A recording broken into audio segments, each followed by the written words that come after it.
Thank you, Speaker. My question is to the Premier. In 2022, the Victorian Ombudsman found the powers of Victoria's Screening Authority are among the most limited in Australia, and I quote, "Reforms to the Working with Children's Check legislation are needed to bring Victoria in line with other states and territories and to promote the rights of children and families enshrined in Victoria's Human Rights Charter." 3 years later, why has the government refused to implement the Ombudsman's recommendations?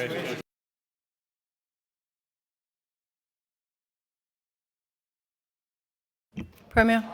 Thank you, Speaker. And I say this very clearly to the member for Kew. Her statement in her question is incorrect. And as I said in my statement, in my answer to the Leader of the Opposition's question earlier, following work that I commissioned the Minister for Government Services and the Attorney-General to undertake in April, there has been changes to the Working with Children's Check.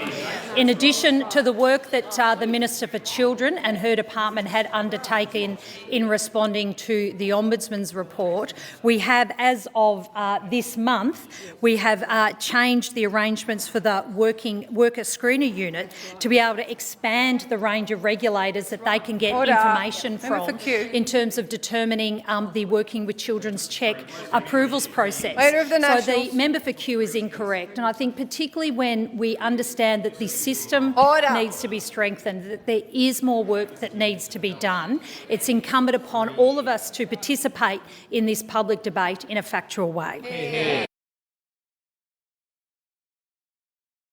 Member for Kew on a supplementary question. Thank you, Speaker. Why did the government oppose legislation to implement this recommendation and close dangerous loopholes that are putting children at risk?